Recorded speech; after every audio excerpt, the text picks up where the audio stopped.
Hello everyone, स्वागत है आपका एक नए वीडियो में। आज का जो हमारा टॉपिक है वो है केमिकल इक्वेशन का वन शॉट वीडियो। ठीक है, इस वीडियो से आपको एग्ज़ाम में 2 से 3 क्वेश्चंस को देखने को मिलेंगे। खास करके ये ग्रुप डी और एलपी एग्ज़ाम्स को ध्यान में रख के बनाया गया है। इसके नोट्स बनाकर आपको मल्टीपल रिविजन करने हैं और ये आपके एग्ज़ाम्स में काफ़ी हेल्पफुल रहेगा। ठीक है, तो चलिए शुरू करते हैं। Chemical reactions and equations, Hindi में रासायनिक प्रतिक्रिया और समीकरण। ठीक है, तो सबसे पहले हमें इसकी डेफिनेशन जानना जरूरी है। ठीक है, तो डेफिनेशन क्या है?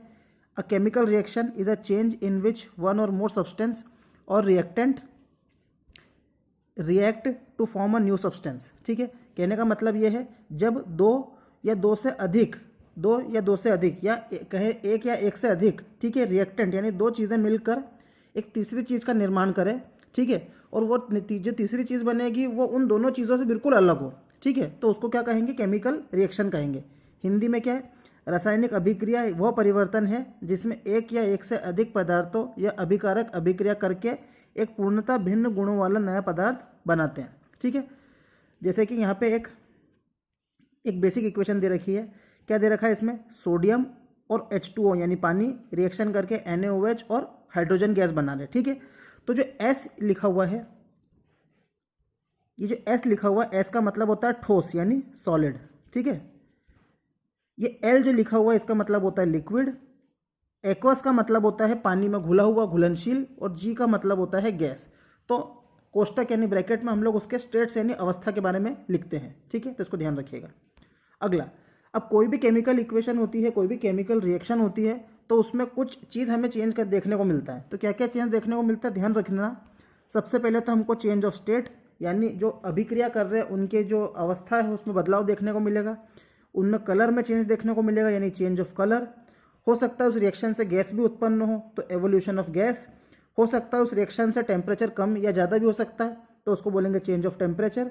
और हो सकता है उस अभिक्रिया या उस रिएक्शन से कुछ प्रेसिपिटेट का निर्माण हो, मतलब कुछ तल पे जाके बैठ जाए यानी अवक्षेप का निर्माण। तल पे जाके बैठना मतलब ये हमारे टेस्ट ट्यूब में मान लो रिएक्शन होने के बाद कुछ पाउडर जाके नीचे जम जाए, तो जो पाउडर सरीका जमता है उसको प्रेसिपिटेट कहते हैं। ठीक है, ध्यान रखिएगा।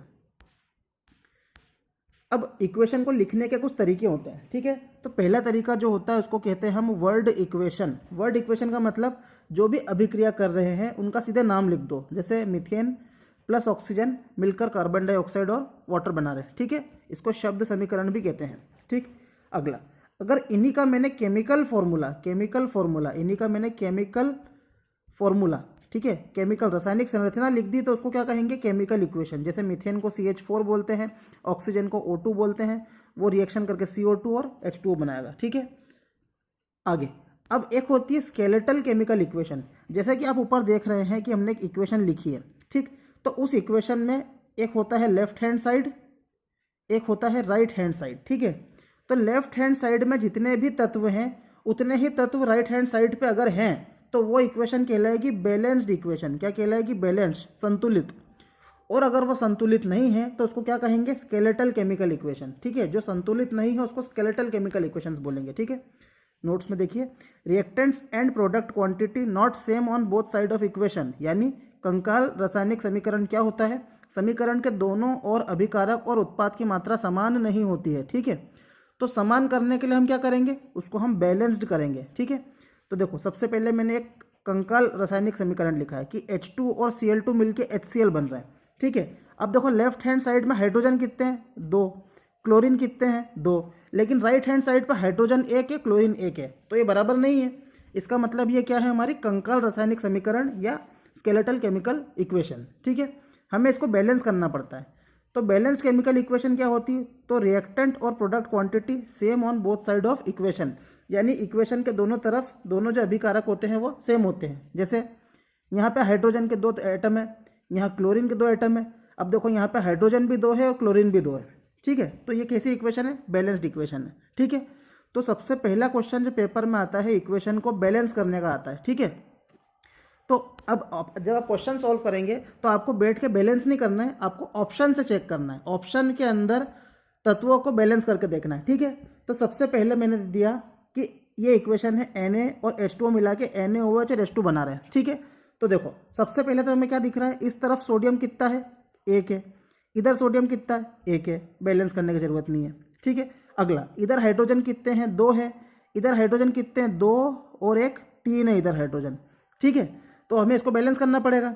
ठीक है, तो ऐसे हमको बैलेंस करने के लिए क्या करना पड़ता है, एक मेथड होता है जिसको हिट एंड ट्रायल बोलते हैं। क्या बोलते हैं, हिट एंड ट्रायल।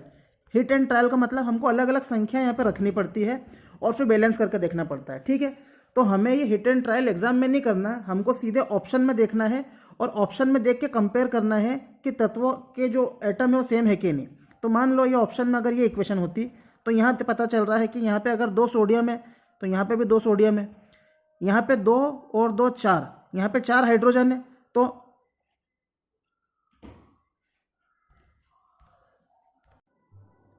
माफ़ कीजिएगा, वीडियो अटक गया था। तो देखिए यहाँ पे 2 सोडियम है, यहाँ पे भी 2 सोडियम है, यहाँ पे हाइड्रोजन कितने हैं, 2H2 का मतलब होता है 2 दूनी 4, तो हाइड्रोजन कितने हैं, यहाँ पे 4 हाइड्रोजन है। ठीक है, तो लेफ्ट में भी राइट में भी देखते हैं 4 हाइड्रोजन है कि नहीं। तो देखो 2 हाइड्रोजन तो ये दे रखे, 2H ये दे रखा है और 2 हाइड्रोजन ये दे रखे, तो हाइड्रोजन भी 4 है। फिर चेक करते हैं ऑक्सीजन कितना है, तो यहाँ पे भी 2 ऑक्सीजन है और यहाँ पे भी 2 ऑक्सीजन है, मतलब ये इक्वेशन बैलेंस हो गई। तो हमें ऑप्शन से चेक करना रहेगा कि इक्वेशन बैलेंस है या नहीं। ठीक है, उसी तरह मैंने एक और क्वेश्चन दिया है, मान लो ये। ठीक है, C2H6 + O2 gives CO2 + H2O। ठीक है, तो इसको बैलेंस कैसे करेंगे कि यहाँ पे 2 का मल्टीप्लाई किया, ठीक है, यहाँ पे 7 का मल्टीप्लाई किया, यहाँ पे 4 का मल्टीप्लाई किया और यहाँ पे 6 का मल्टीप्लाई किया। ठीक है, तो हमें एग्जाम में बैठ के ये नहीं करना है, थोड़ा लंबा प्रोसेस है, मतलब हमको 3 से 4 स्टेप में इसका आंसर लाना पड़ता है।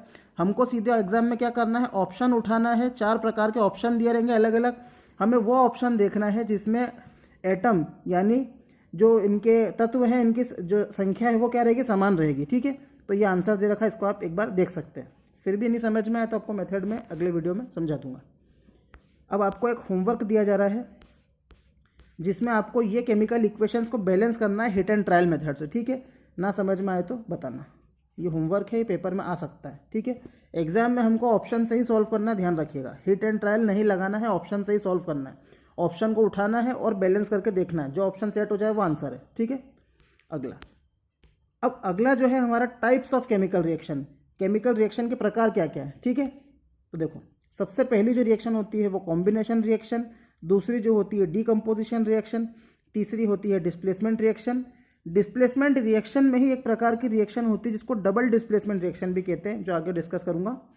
चौथी जो रिएक्शन होती है ऑक्सीडेशन एंड रिडक्शन रिएक्शन, इसके अंदर जो एक प्रकार होता है उसको रिडॉक्स रिएक्शन बोलते हैं, मतलब जिस रिएक्शन में ऑक्सीडेशन और रिडक्शन साथ में होता है उसको रिडॉक्स रिएक्शन भी कहते हैं।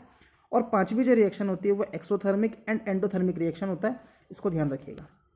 हिंदी में भी लिखा गया है, रासायनिक अभिक्रिया के प्रकार क्या क्या होते हैं, संयोजन अभिक्रिया, अपघटन अभिक्रिया, विस्थापन अभिक्रिया, द्विविस्थापन अभिक्रिया, ऑक्सीकरण और अपचयन अभिक्रिया, रेडॉक्स अभिक्रिया और ऊष्माक्षेपी और ऊष्माशोषी अभिक्रिया। ठीक है, ध्यान रखिएगा। चलिए, सबसे पहली जो रिएक्शन का टाइप है वो हमारा कॉम्बिनेशन रिएक्शन है, यानी संयोजन प्रतिक्रिया। नाम से समझ में आ रहा है कि एक या एक से अधिक लोग जब जुड़ के तीसरी चीज का निर्माण करें, वो चीज एक ही हो, तो उसको क्या कहेंगे हम, कॉम्बिनेशन रिएक्शन। यानी 2 या 2 से अधिक चीजों ने मिलकर एक चीज का निर्माण किया, उसको क्या कहेंगे, कॉम्बिनेशन रिएक्शन। याद रखना, ये जो चैप्टर है इसमें NCERT में जितनी भी रिएक्शंस हैं और जितने भी क्वेश्चंस है सिर्फ वही करने हैं, इसके अलावा कुछ नहीं करना है। ठीक है, पेपर में भी वही आता है, तो ध्यान रखिएगा। चलिए, पहली कॉम्बिनेशन रिएक्शन जो संयोजी रिएक्शन जो है, कॉम्बिनेशन या संयोजी रिएक्शन जो हमको याद रखनी है वो याद रखनी है कैल्शियम ऑक्साइड CaO। पहली बात तो इसका नाम भी याद रखना, CaO को क्या बोलते हैं, क्विक लाइम बोलते हैं। ठीक है, क्विक लाइम मतलब इसको जो हम जो चूना इस्तेमाल करते हैं ना, ये चूना होता है क्विक लाइम। ठीक है, इसकी पानी से रिएक्शन जो होती है, H2O से रिएक्शन होती है, तो हमें क्या मिलता है, हमें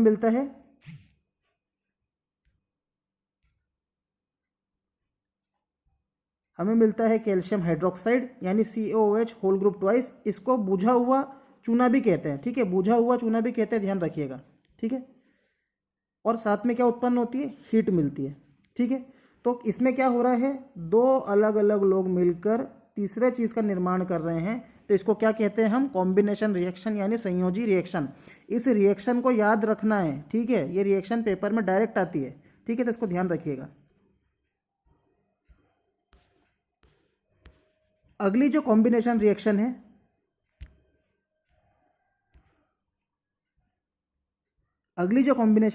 है, वो कोयला जो जलता है, बर्निंग ऑफ कोल, ठीक है। तो कोयला क्या रहता है, सिर्फ कार्बन रहता है, ठीक है, जो कि क्या रहता है, ठोस रहता है, इसलिए एस लिखा हुआ है। ये ऑक्सीजन के साथ रिएक्शन करेगा जो कि गैस है, तो क्या बनेगी CO2। तो ये रिएक्शन भी हमें याद रखनी, कॉम्बिनेशन रिएक्शन है, ठीक है। तीसरी कॉम्बिनेशन रिएक्शन है, पानी बनता है जो हाइड्रोजन और ऑक्सीजन की अभिक्रिया से। तो 2H2 + O2 = 2H2, ये लर्न करना है, आपको याद रखना है, ठीक है। ये कॉम्बिनेशन रिएक्शन के प्रकार हैं।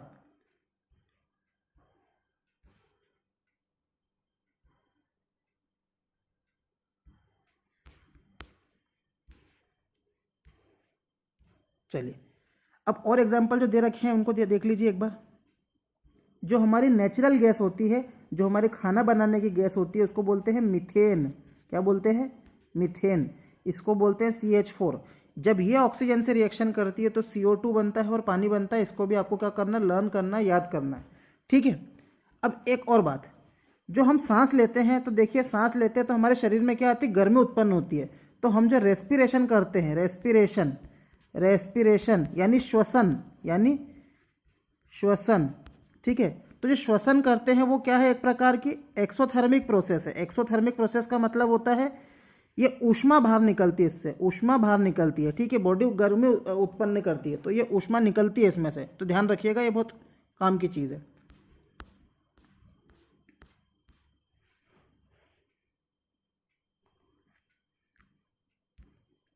अब हम लोग जो सांस लेते हैं, तो सांस से होता क्या है, तो जब सांस लेते हैं उससे हमको मिलती है ऑक्सीजन। अगर हम सांस लेते हैं तो उससे हमें एनर्जी, ऊर्जा उत्पन्न होती है।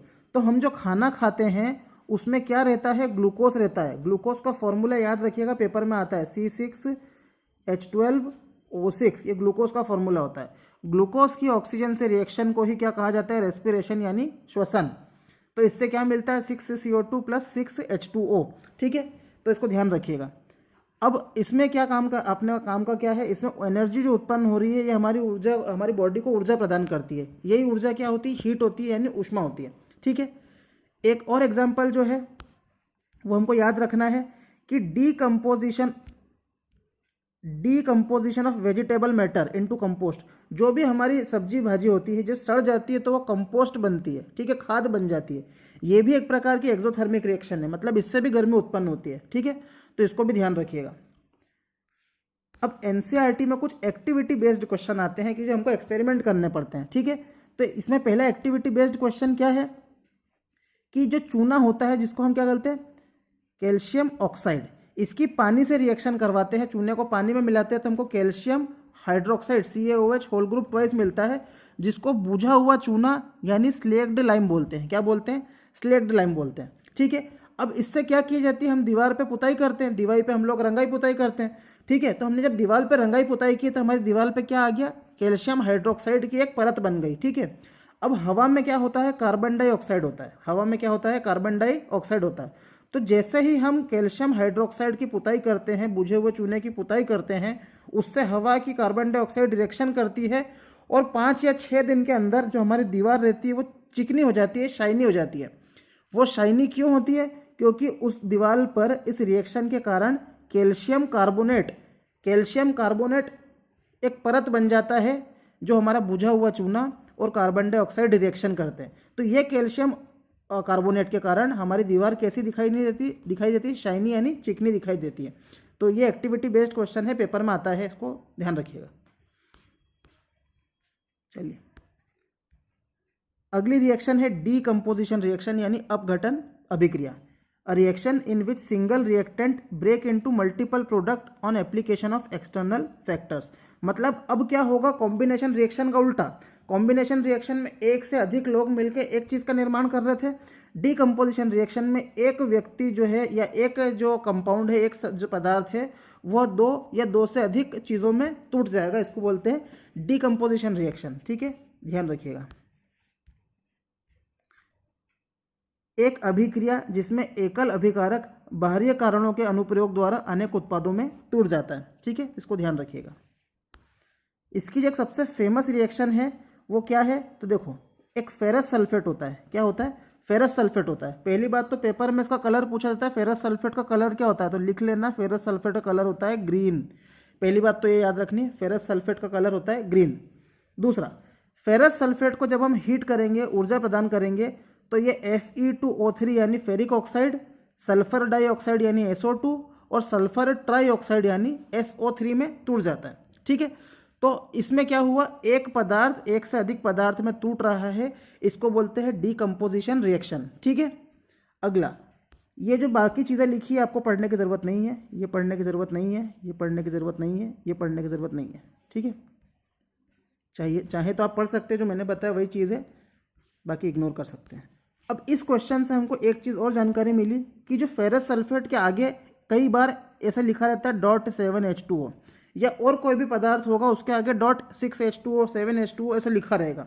ठीक है, तो किसी भी पदार्थ के नाम के आगे जब पानी की बूंदें लिखी हों, जैसे .7H2O लिखा है यहाँ पे, तो इसको वाटर ऑफ क्रिस्टलाइजेशन बोलते हैं, इसको क्रिस्टलीकरण जल कहते हैं। ठीक है, तो फेरस सल्फेट का जो क्रिस्टलीकरण जल होता है कितना होता है, 7 होता है, 7। तो याद रखना, अगर मान लो यहाँ पे 5 होता तो आंसर हम कितना करते हैं, 5 करते हैं। ठीक है, तो ये अगले वीडियो में कभी कवर कर लूँगा, इसको ध्यान रखिएगा। अब इसमें एक टाइप जो होता है वो क्या होता है, thermal decomposition of calcium carbonate. ठीक है, कैल्शियम कार्बोनेट जो अभी हम ऊपर पढ़ के आए हैं, जो दीवार को शाइनी बनाता है, दीवार को क्या बनाता है, शाइनी बनाता है। और जो अंडे होते हैं, एग होते हैं, एग शेल यानी अंडों के छिलके भी काहे से बनते हैं, कैल्शियम कार्बोनेट से बनते हैं। ठीक है,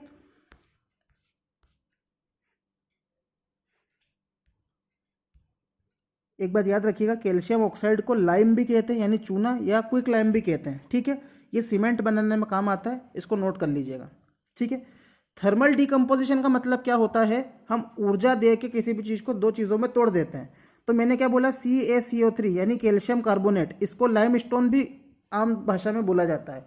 जब लाइम स्टोन पे हम हीट प्रोवाइड करेंगे तो कैल्शियम ऑक्साइड और CO2 में टूट जाएगा। ठीक है, तो कैल्शियम ऑक्साइड को हम बोलते हैं क्विक लाइम, तो इसको ध्यान रखिएगा। अगली जो हमको रिएक्शन याद रखनी है वो भी डीकम्पोजिशन है, थर्मल डीकम्पोजिशन है। किसका, लेड नाइट्रेट का। मतलब लेड नाइट्रेट एक तत्व होता है जिसको हम ऊर्जा प्रदान करेंगे तो वो टूट जाएगा। ठीक है,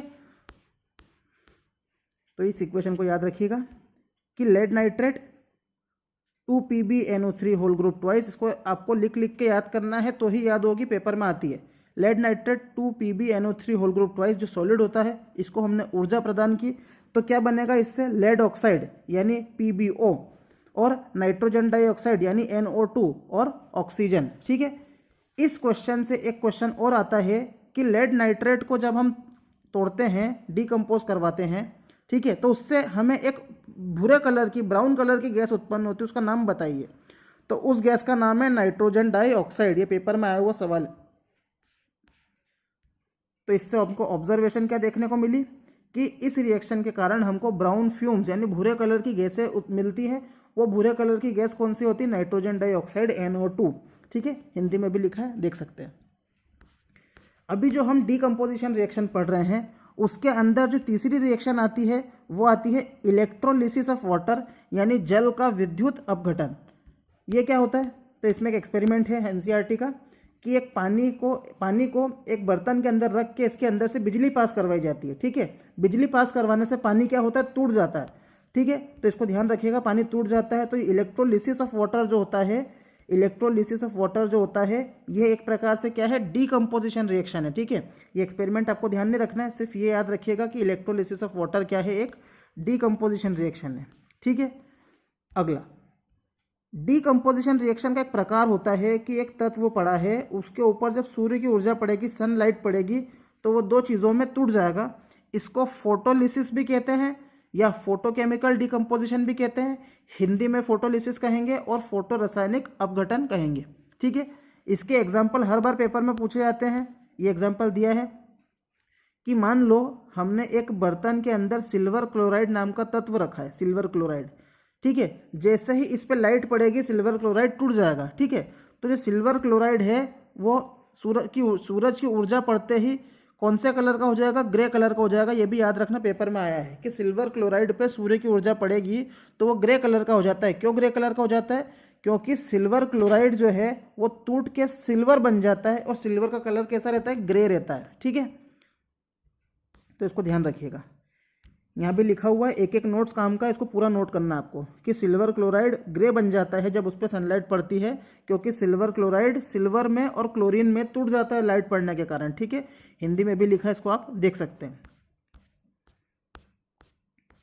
अगला, जैसे सिल्वर क्लोराइड टूटता है सूर्य की ऊर्जा पड़ने पर, उसी तरह सिल्वर ब्रोमाइड नाम का भी तत्व होता है जो इसी तरह काम करता है। कैसे काम करता है कि AgBr यानी सिल्वर ब्रोमाइड, सिल्वर को रासायनिक नाम क्या है Ag, ब्रोमाइड का Br, तो AgBr। ठीक है, और ये आगे 2 या 3 क्यों लिखा रहता है, क्योंकि इसको हमने बैलेंस किया है। आपको इक्वेशन याद करनी है तो बिना बैलेंस की इक्वेशन याद भी कर सकते हैं। कैसे याद कर सकते हैं कि AgBr सनलाइट पड़ी तो Ag और Br2 में टूट गया। ठीक है, तो सनलाइट पड़ने पर AgBr किस में टूटा, सिल्वर और ब्रोमीन गैस में टूट गया। ठीक है, तो ये भी क्या है, डिकम्पोजिशन है सनलाइट के द्वारा। ऊपर हमने जो 2 इक्वेशन पढ़ी, एक तो सिल्वर क्लोराइड की और सिल्वर ब्रोमाइड की, यह ब्लैक एंड वाइट फोटोग्राफी यानी ब्लैक एंड वाइट फोटो जो खींचते हैं, ठीक है, उसमें उपयोग किया जाता है। तो ये भी पेपर का आया हुआ सवाल है, इसको ध्यान रखिएगा।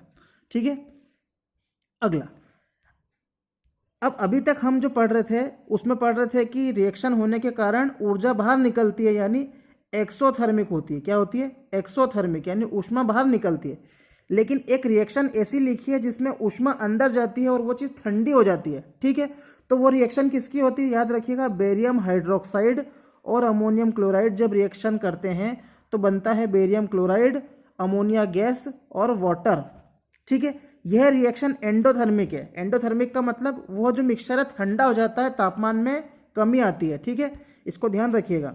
हिंदी में भी लिखा है, जब बेरियम हाइड्रोक्साइड अमोनियम क्लोराइड से अभिक्रिया करता है तो बेरियम क्लोराइड, अमोनिया गैस और जल बनता है। यह ऊष्मा शोषी अभिक्रिया, मतलब इसको ये तापमान में कमी आती है। ठीक है, तो इस रिएक्शन को याद रखिएगा, पेपर में आती है ये, बेरियम हाइड्रोक्साइड और अमोनियम क्लोराइड। अमोनियम क्लोराइड का फॉर्मूला होता है NH4Cl। यह रिएक्शन करने के बाद BaCl2, अमोनिया और H2O बनता है। इस पार्ट को आप चाहो तो भूल सकते हो, सिर्फ इतना याद रखना कि ये एक प्रकार की क्या है, एंडोथर्मिक रिएक्शन है यानी ऊष्माशोषी अभिक्रिया है। ठीक है, अब हमें अगला जो रिएक्शन पढ़ने के लिए एक सीरीज को याद रखना है जिसको प्रतिक्रियाशीलता श्रृंखला या रिएक्टिविटी सीरीज याद बोलते हैं। ठीक है, तो इसको मैंने एक हिंदी में भी ट्रिक है और इंग्लिश में भी ट्रिक है, तो इसको देख लीजिएगा। क्या है, ये लिखिए यहाँ पे,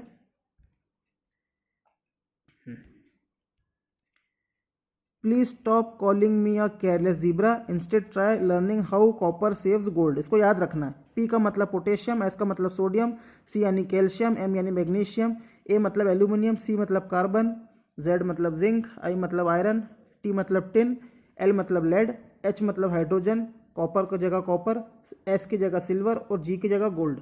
जो ऊपर की ओर जो तत्व जा रहे हैं वो ज़्यादा अभिक्रिया करते हैं, मोस्ट रिएक्टिव, और नीचे वाले सबसे कम अभिक्रिया करते हैं। ठीक है, अब इनको याद क्यों रखा जा रहा है तो ये अगले टॉपिक पे पता चलेगा, जो कि अगला टॉपिक है डिस्प्लेसमेंट रिएक्शन। क्या है, डिस्प्लेसमेंट रिएक्शन। डिस्प्लेसमेंट का मतलब क्या होता है, मान लीजिए एक कुर्सी है, इस कुर्सी पे कोई व्यक्ति बैठा है। अब इससे कोई ज़्यादा मजबूत व्यक्ति आएगा, वो इसको धक्का दे के इसकी कुर्सी पे बैठ जाएगा, तो उसको विस्थापन प्रतिक्रिया या डिस्प्लेसमेंट रिएक्शन बोलते हैं। तो क्या होता है कि elements of higher reactivity displace element of lower reactivity from it solution. उच्च अभिक्रियाशीलता वाला तत्व अपने विलयन से निम्न अभिक्रियाशीलता वाले तत्व को विस्थापित कर देता है। ठीक है, ध्यान रखना। इसका एक क्लासिक एग्जांपल है जो पेपर में आता है कि हमने एक लोहे की जो कील है, आयरन नेल है, उसको कॉपर सल्फेट के सोल्यूशन में डाला। पहली बात तो याद रखना, कॉपर सल्फेट क्या होता है, CuSO4। इसका कलर कैसा दिखाई दे रहा था, पेपर में आता है, याद रखना, कॉपर सल्फेट का कलर होता है नीला। जब इसमें हम कील को डालेंगे, लोहे की कील को डालेंगे, तो कॉपर सल्फेट और लोहे का क्या होगी, रिएक्शन होगी। अब जो लोहा होता है, आयरन होता है, जिसको Fe बोलते हैं, वो ज़्यादा क्रियाशील होता है कॉपर के मुकाबले, तो इस कॉपर को धक्का देके हटा देगा वो। ठीक है, इस कॉपर को धक्का देके हटा देगा, तो जो कॉपर है अपनी जगह से अलग हो जाएगा, उसको अपनी सीट से उठा दिया, तो यह कॉपर जो रहेगा इस लोहे की कील के ऊपर जाके बैठ जाएगा। ठीक है, और कॉपर सल्फेट सोल्यूशन का कलर क्या हो जाएगा, चेंज हो जाएगा। ठीक है, तो होता क्या है, रिएक्शन ये रही। लोहा जिसको बोलते हैं Fe, ये कॉपर सल्फेट से रिएक्शन करा के फेरस सल्फेट बनाएगा और कॉपर जो है वो अलग दिख रहा है आपको, अलग कलर से कॉपर अलग हो जाएगा, ठीक है। तो इसको बोलते हैं हम डिस्प्लेसमेंट रिएक्शन। उसी तरह जिंक को अगर हम कॉपर सल्फेट में डालेंगे तो जिंक सल्फेट रिएक्शन करेगा और कॉपर फिर से अलग हो जाएगा। क्यों? क्योंकि जो टेबल ऊपर पढ़ी थी उसमें जिंक कॉपर से ऊपर है, इसलिए ये रिएक्शन पॉसिबल है। उसी तरह लेड की रिएक्शन जब कॉपर क्लोराइड से कराएंगे, लेड की रिएक्शन कॉपर क्लोराइड से कराएंगे तो जो लेड होता है वो कॉपर से ऊंचा होता है रिएक्टिविटी सीरीज में, इसलिए ये रिएक्शन भी पॉसिबल है, ठीक है। कॉपर फिर से अलग हो जाएगा। तो पेपर में आपसे यह पूछा जाएगा, एक मन से रिएक्शन लिख के दे देंगे वो, और वो बोलेंगे क्या डिस्प्लेसमेंट रिएक्शन पॉसिबल है? तो पॉसिबल तभी होगा जब इस तरफ जो बैठा व्यक्ति है वो ऊंचाई पे होगा और इधर बैठा व्यक्ति नीचाई पे होगा, तो जो मजबूत व्यक्ति होगा नीचे वाले व्यक्ति को धक्का देके उसकी जगह पे बैठ जाएगा, ठीक है। अगर ऐसा होता है तो ही रिएक्शन होगा, वरना रिएक्शन नहीं होगी, ठीक है।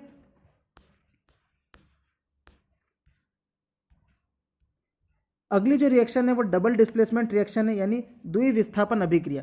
क्या होगा कि दो कुर्सी है, इस कुर्सी वाला व्यक्ति इस पे आ जाएगा, इस कुर्सी वाले व्यक्ति इस पे आ जाएगा, तो उसको कहेंगे डबल डिस्प्लेसमेंट रिएक्शन, ठीक है। तो इसमें क्या होता है? आदान प्रदान होता है। Reaction in which there is exchange of ion between the reactant is called double displacement reaction. मतलब एक दूसरे के बीच आयन्स का, आयन यानी चार्जेस, आयन्स का आदान प्रदान होता है, ठीक है। वे अभिक्रिया जिनमें अभिकारकों के बीच आयनों का आदान प्रदान होता है द्विविस्थापन अभिक्रिया कहलाती है, ठीक है। जिसका एग्जाम्पल क्या है, इस एग्जाम्पल को याद रखिएगा। जैसे सोडियम सल्फेट और बेरियम क्लोराइड रिएक्शन करते हैं तो बेरियम सोडियम की जगह चले जाएगा, सोडियम बेरियम की जगह चले जाएगा, तो बेरियम सल्फेट और सोडियम क्लोराइड बनता है, ठीक है। इस रिएक्शन को अच्छे से याद रखिएगा। क्यों? क्योंकि इससे जुड़ा एक क्वेश्चन जो आता है, क्यों कि इस रिएक्शन को प्रेसिपिटेशन रिएक्शन भी कहते हैं। क्या कहते हैं? Precipitation reaction. क्योंकि जो बेरियम सल्फेट है यह प्रेसिपिटेट बन के तल पे बैठ जाता है, ठीक है, गाद जम जाती है इसकी। कैसे कलर की? वाइट कलर की। याद रखिएगा बेरियम सल्फेट जो होता है वाइट कलर का होता है, तो इसलिए इसको क्या बोलते हैं? प्रेसिपिटेशन रिएक्शन बोलते हैं, ध्यान रखिएगा, ठीक है। उसी तरह एक रिएक्शन है सिल्वर नाइट्रेट और सोडियम ब्रोमाइड के बीच। तो क्या होगा? सोडियम यहाँ चला जाएगा, सिल्वर यहाँ चला जाएगा, तो AgBr बनेगा, यानी सिल्वर ब्रोमाइड, सिल्वर ब्रोमाइड बनेगा। ये भी प्रेसिपिटेट बन के नीचे बैठ जाएगा, और कैसे कलर का? येलो कलर का, ठीक है। तो ये याद रखिएगा, येलो कलर का प्रेसिपिटेट जमेगा। अगला, अब एक रिएक्शन होती है जिसको हम न्यूट्रलाइजेशन रिएक्शन कहते हैं। क्या कहते हैं? Neutralisation reaction. यानी बचपन से पढ़ा होगा आपने, एक एसिड यानी क्षार, एसिड यानी अम्ल और बेस यानी क्षार जब रिएक्ट करते हैं तो क्या बनता है? सॉल्ट प्लस वाटर, नमक और पानी बनता है, सॉल्ट प्लस वाटर बनता है। तो एसिड और बेस एक दूसरे को खत्म कर देते हैं और क्या बनाते हैं? पानी और नमक। ऐसी रिएक्शन को बोलते हैं न्यूट्रलाइजेशन रिएक्शन। न्यूट्रलाइजेशन रिएक्शन क्या है? एक प्रकार की डबल डिस्प्लेसमेंट रिएक्शन है जो अभी ऊपर पढ़ के आ रहे हैं, ठीक है। तो एक रिएक्शन जो हम पढ़ते आते हैं, क्या? HCl यानी ये क्या है? एसिड है। NaOH यानी सोडियम हाइड्रोक्साइड, ये क्या है? हमारा बेस है। जब ये एक दूसरे से रिएक्ट करेंगे, ठीक है, तो Na कहाँ चला जाएगा? H की जगह चले जाएगा, H कहाँ चले जाएगा? Na की जगह चले जाएगा। तो NaCl यानी नमक, और H2O यानी पानी बनता है, ठीक है। अब इससे जुड़ा हुआ सवाल क्या आता है? इससे जुड़ा हुआ सवाल ये आता है, उसके वो जानने के लिए सबसे पहले आपको समझना पड़ेगी pH स्केल, ठीक है। तो pH स्केल जानने के लिए मैंने एक एसिड और बेस नाम का वीडियो बनाया है, उसको ज़रूर देखें। उससे आपको ये पता चलेगा कि pH स्केल ये होती है, 7 नंबर ये होता है। 7 के इस तरफ जाएंगे तो एसिड बनता है स्ट्रॉन्ग, 7 के इस तरफ जाएंगे तो बेस बनेगा स्ट्रॉन्ग, ठीक है। तो याद रखिए, एसिड और बेस क्या है? दो पहलवान है। एसिड और बेस क्या है? दो पहलवान है। अगर दोनों बराबरी के रहेंगे तो एक दूसरे को खत्म कर देंगे तो क्या बनेगा? सिर्फ पानी बनेगा, ठीक है। जिसका जो पानी जो रहता है उसका pH क्या रहता है? 7 रहता है। 7 मतलब ना लेफ्ट में ना राइट में, ठीक है। तो उसी तरह अब अगर स्ट्रॉन्ग एसिड ले लूँ मैं एक और स्ट्रॉन्ग बेस ले लूँ, दोनों पहलवान एक दूसरे को खत्म कर देंगे, तो हमारा जो pH बनेगा वो कितना रहेगा? 7 बनेगा, ठीक है।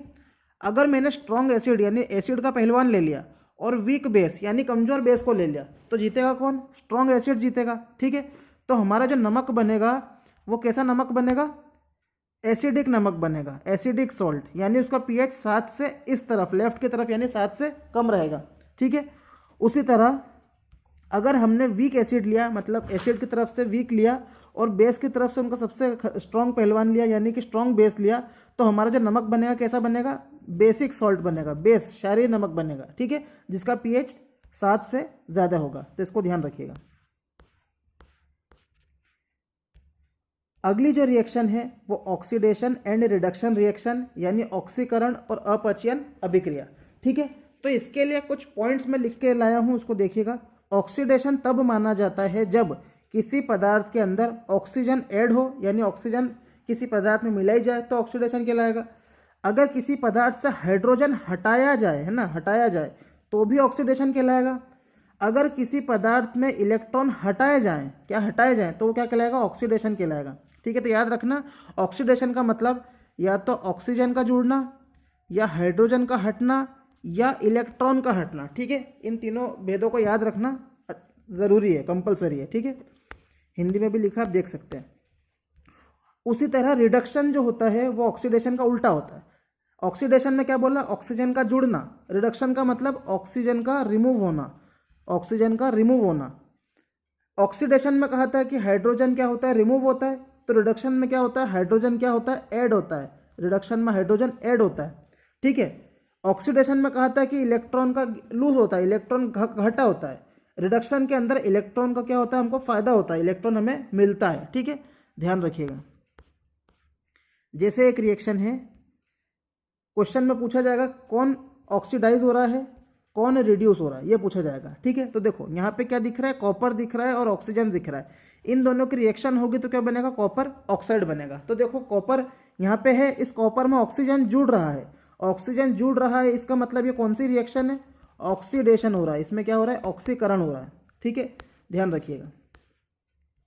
एक बात और, इससे जुड़ा हुआ एक क्वेश्चन टेक्नीशियन के पेपर में आया था कि कॉपर और ऑक्सीजन की रिएक्शन जो होती है वो कॉपर ऑक्साइड बनाती है। वो कॉपर ऑक्साइड का फॉर्मूला क्या होता है? तो याद रखिएगा, उस कॉपर ऑक्साइड का फॉर्मूला होता है कॉपर 2 ऑक्साइड, कॉपर 2 ऑक्साइड। ठीक है, और उसका कलर क्या रहता है? ब्लैक कलर रहता है, ये ध्यान रखिएगा। उसका कलर क्या रहेगा? ब्लैक रहेगा। ठीक है, अब एक नोट है, जब ये ब्लैक कलर का कॉपर ऑक्साइड हमें मिल गया, ये ब्लैक कलर का कॉपर ऑक्साइड हमें मिल गया, इसको जब हम हीट करेंगे और इसके ऊपर क्या डालेंगे? हाइड्रोजन गैस डालेंगे। ठीक है, तो हमें कौन सी रिएक्शन मिल जाएगी? तो रिएक्शन रिवर्स होके ये फिर से बन जाएगा। ये रिएक्शन कैसी हो जाएगी? रिवर्स हो जाएगी। ये रिएक्शन कैसी हो जाएगी? रिवर्स हो जाएगी। कब रिवर्स होएगी? जब हम इसको हीट करेंगे और हाइड्रोजन गैस देंगे। ठीक है, तो ये ध्यान रखिएगा।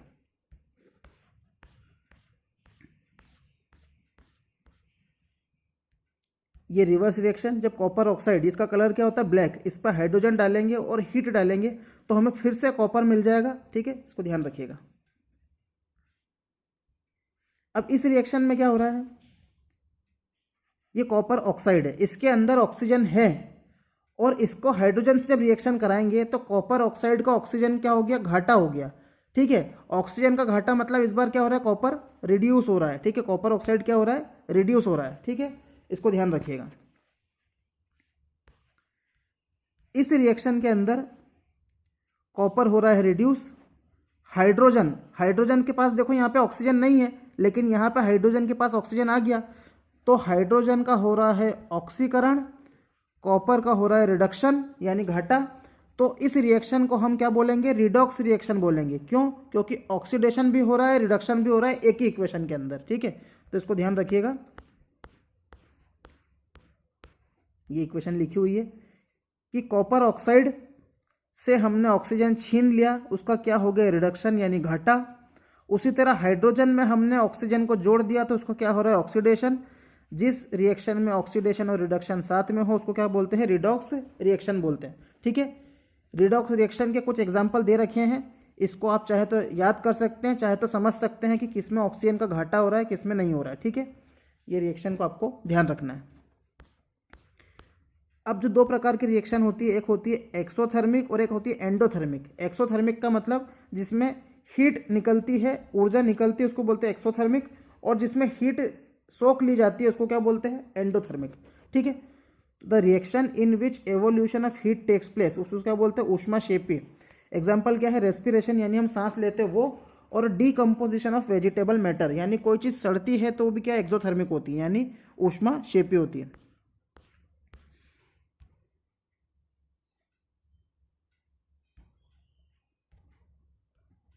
अब जैसे मीथेन यानी नेचुरल गैस है, ठीक है, इसको हम ऑक्सीजन से रिएक्ट कराते हैं यानी जलाते हैं तो कार्बन डाइऑक्साइड, पानी और एनर्जी मिलती है, तो ये क्या, ये रिएक्शन बन गई एक्सोथर्मिक रिएक्शन बन गई। एक और रिएक्शन जो पेपर में पूछी जाती है, मैग्नीशियम की रिबन, एक मैग्नीशियम नाम का तत्व होता है जिसकी रिबन होती है, इसको जब ऑक्सीजन से अभिक्रिया कराते हैं तो व्हाइट लाइट के साथ जलती है। कैसे जलती है, व्हाइट, एकदम चमचमाती हुई व्हाइट लाइट, जैसे फुलझड़ी जलती है वैसे जलती है, ठीक है। तो ये भी एक प्रकार की क्या है, एक्सोथर्मिक रिएक्शन है, ध्यान रखिएगा इसको भी। ये आप देख सकते हैं मैग्नीशियम के रिबन को जब ऑक्सीजन से अभिक्रिया कराते हैं तो कैसी लाइट बनती है, व्हाइट लाइट बनती है, पेपर में पूछा गया सवाल है तो इसको ध्यान रखिएगा। अगला endothermic reaction. Endothermic reaction exothermic का उल्टा होता है। रिएक्शन विच एब्जॉर्ब हीट, मतलब जो ऊर्जा को सोख लेती है। कैसे सोखेगी, या तो लाइट के रूप में या तो बिजली के रूप में, ठीक है। जैसे कि फोटोसिंथेसिस यानी प्रकाश संश्लेषण, प्रकाश संश्लेषण से जो हमारे पौधे होते हैं वो अपना खाना बनाते हैं। दूसरा डीकम्पोजिशन ऑफ मर्क्यूरिक ऑक्साइड, एक मर्क्यूरिक ऑक्साइड होता है जिसको बोलते हैं HgO, यह सूर्य की ऊर्जा पड़ते ही Hg और O2 में टूट जाता है, ठीक है, तो इसको डीकम्पोजिशन ऑफ मर्क्यूरिक ऑक्साइड बोलते हैं। और तीसरा जो एंडोथर्मिक रिएक्शन है वो डीकम्पोजिशन ऑफ अमोनियम क्लोराइड, एक अमोनियम क्लोराइड नाम का तत्व होता है जिसको NH4Cl बोलते हैं। यह हीट यानी ऊर्जा मिलते ही NH3 और HCl में टूट जाएगा, तो इसको ध्यान रखिएगा। अब NCERT से जुड़ा एक और टॉपिक ये है oxidation reduction in real life. हम रियल लाइफ में कैसे समझेंगे ऑक्सीडेशन और रिडक्शन क्या है, तो देखो सबसे पहले अगर हमारी जो लोहा है उस पर जंग लग जाती है तो जंग कैसे कलर की होती है, ब्राउन कलर की होती है। ये एक प्रकार से क्या है, ऑक्सीडेशन है, ये एक प्रकार से क्या है, ऑक्सीडेशन है। उसी तरह जो हमारे सिल्वर के, जो चांदी के हमारे जेवर होते हैं वो ब्लैक कलर की कोट बन जाती है, ब्लैक कलर की एक लेयर बन जाती है, तो वो जो काले पड़ जाते हैं उसको भी ऑक्सीडेशन बोलते हैं। कॉपर जो होता है उस पर जो जंग लगती है वो ग्रीन कलर की रहती है, ये भी एक प्रकार की ऑक्सीडेशन है, ठीक है। अब एक पॉइंट याद रखिएगा, जितने भी प्रकार के ऑक्सीडेशन है या जंग लगने वाली प्रोसेस है वो क्या होती है, वेस्टफुल यानी हमारा नुकसान करवाती है। लेकिन जो एल्यूमिनियम के तत्व होते हैं, एल्यूमिनियम, अगर इसमें एक बार जंग लग जाए, ठीक है, तो वह जंग की जो परत होती है, मान लो ये एल्यूमिनियम है, इसके ऊपर अगर जंग लग गई जरा सी तो ये आगे जंग लगने से रोकेगी, तो ये वेस्टफुल नहीं है, ये अच्छी होती है। अगर एल्यूमिनियम पे जंग लग जाए तो आगे जंग लगने से रोकता है, इसको ध्यान रखिएगा, ये वेस्टफुल नहीं है। हिंदी में भी दिया गया है, लोहे पर जंग लगना ऑक्सीडेशन कहलाता है, भूरे रंग की जंग होती है। चांदी पे जो जंग लगती है वो काली परत बन जाती है, तांबे पे हरी परत की जंग लगती है, और एल्यूमिनियम पे जो जंग लगे वो आगे जंग लगने से रोकती है, इसलिए बेकार नहीं होती है, ठीक है। अगला, अब हमारी जो खाने की चीज़ें होती हैं वह ऑक्सीजन या हवा के संपर्क आने के कारण बदबू आने लगती है, उसको बोलते हैं रेंसिडिटी यानी बासीपन। तो इसको हिंदी में, इसको डेफिनेशन क्या है, slow oxidation of oil and fat. ऐसे खाने की चीज़ें जिसमें ऑयल और फैट है ना, उसमें ऑक्सीजन के संपर्क में आने पर उनमें स्मेल यानी उनकी जो सुगंध है वो बदल जाती है, उनका टेक्सचर यानी दिखते कैसे है वो बदल जाता है, और उनका टेस्ट कैसा है वो बदल जाता है, ठीक है। तो इसे हम रेंसिडिटी यानी बासापन कहते हैं। तो ये तो सबको पता है कि अगर खाना को बासी होने से रोकना है तो क्या क्या करना चाहिए, खाने को एक टाइट कंटेनर में पैक करके रखना चाहिए, खाने को रेफ्रिजरेशन यानी फ्रिज में रखना चाहिए। जो भी हमारे चिप्स वगैरह जो तली हुई चीज़ें हैं उसको नाइट्रोजन फिल्ड बैग्स में रखा जाता है। नाइट्रोजन वाले बैग मतलब जो हमारी चिप्स, मान लो लेज़ का पैकेट है, ये लेज़ का पैकेट है, इसके अंदर हवा भरी रहती है, वो हवा क्या रहती है, नाइट्रोजन रहती है, जो क्या करने से रोकती है, बासी होने से रोकती है, रेंसिडिटी से रोकती है, ठीक है। फिर कभी भी देखना कोई भी खाने पीने की चीज़ें रहती है उसके पैकेट पर लिखा रहता है डायरेक्ट सनलाइट से दूर रखें, तो खाने की चीज़ों को सूर्य की डायरेक्ट किरणों से दूर रखना चाहिए, ठीक है। इसके अलावा खाने के अंदर एंटीऑक्सीडेंट्स मिलाए जाते हैं। एंटीऑक्सीडेंट मतलब यह ऑक्सीडेशन होने की अभिक्रिया को रोकते हैं। तो वो दो एंटीऑक्सीडेंट, एक तो होते हैं BHA यानी ब्यूटाइलेटेड हाइड्रोक्सी एनिसोल, और BHT यानी ब्यूटाइलेटेड हाइड्रोक्सी टोलुइन। इनको खाने में मिला दो तो यह ऑक्सीडेशन की प्रतिक्रिया को धीमा कर देते हैं, ठीक है। हिंदी में भी ये दे रखा है, इसको आप देख सकते हैं, ठीक है। तो इसी के साथ हमारा वीडियो समाप्त हुआ। आपको ये वीडियो कैसा लगा कमेंट में बताएं। अच्छा लगे तो इसको लाइक करें, शेयर करें और सब्सक्राइब तो ज़रूर करें, जिससे कि आपको आने वाले वीडियोस आपको हमेशा अलर्ट मिल जाएगा।